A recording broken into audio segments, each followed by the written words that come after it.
Me imagino que Pedro está pensando en aquella mujer que ha tratado de hacer todo esto, ha orado lo mejor que sabe, ha tratado de someterse a su esposo y dice por fin, pastor, mi marido ni se da cuenta, no le importa. Pero Pedro dice, hermana, todo esto es de grande estima delante de Dios. Dios sí se da cuenta.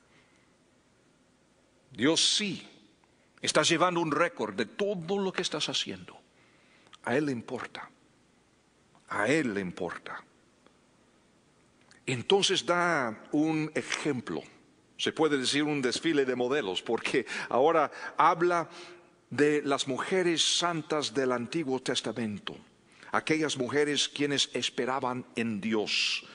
Aquí en versículo 5, porque así también se ataviaban en otro tiempo aquellas santas mujeres que esperaban en Dios, estando sujetas a sus maridos.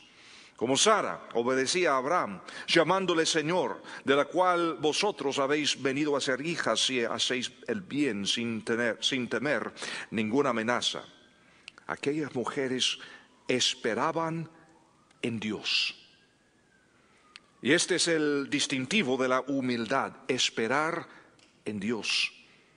Porque así también se ataviaban, en otras palabras, con la belleza interior de la cual Pedro nos está hablando, estando sujetas a sus maridos, porque comprendían el orden que Dios había establecido, que no tenía el propósito de limitarlas, sino de protegerlas y librarlas. Este es el propósito del Señor. Sara es el ejemplo que nos da, quien obedeció a Abraham y le llamaba Señor, lo cual significa que estaba sujeta a él, pero también implica respeto. Precisamente la actitud que Pedro está enseñando. Sara, ¿qué caso?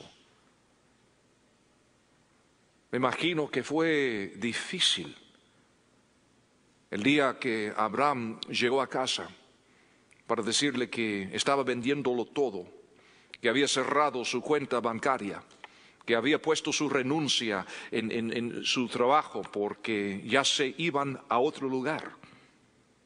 ¿Y a dónde nos vamos? Yo no sé. ¿Y por qué nos vamos? Porque me dijo Dios. Hoy en día estaría buscando número de su médico, ¿verdad? Buscando psicólogo. Pero Sara se sometió.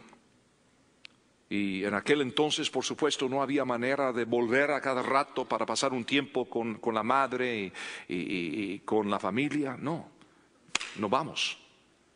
¿Y a dónde nos vamos? Te digo cuando llegamos. ¿Y cuando regresamos? No pensamos regresar. ¿Pero hasta cuándo? ¿Quién sabe? Se sometía. Se sometía. Y cuando leemos el libro de Génesis, podemos ver algunos errores de Abraham y pecados de Abraham. ¿Qué hizo ella? Seguía sometiéndose. No es decir que era una mujer sin pecado, ella misma, por supuesto que sí, tenía sus fallas.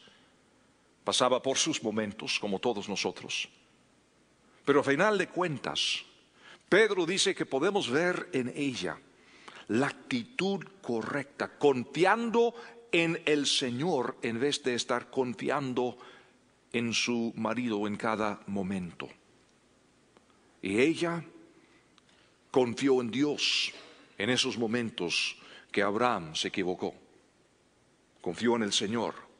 Y entonces dice Pedro, de la cual vosotras habéis venido a ser hijas. Pedro, como aprendimos desde el primer versículo de esta carta, Pedro está escribiendo a judíos, es decir, creyentes que habían salido de un fondo hebreo. Y estas mujeres, muchas de ellas sumamente orgullosas de llamarse hijas de Sara. como los hombres, orgullosos de llamarse hijos de Abraham. Pero Pedro establece algunas condiciones para poder considerarse hijas de Sara.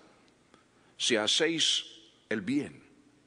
Si hacéis el bien, en otras palabras, si siguen el ejemplo de ella, sin temer ninguna amenaza. La palabra amenaza se refiere a un temor, lo cual nos muestra que Pedro enseña que confíen en Dios y que no sientan temor de sus maridos incrédulos. El hecho de que muchas mujeres judías se sentían orgullosas de ser hijas de Abraham, pero no vivían como esta mujer, es muy similar a muchas mujeres hoy en día que se enorgullecen de ser cristianas evangélicas nacidas de nuevo, pero no viven como tales.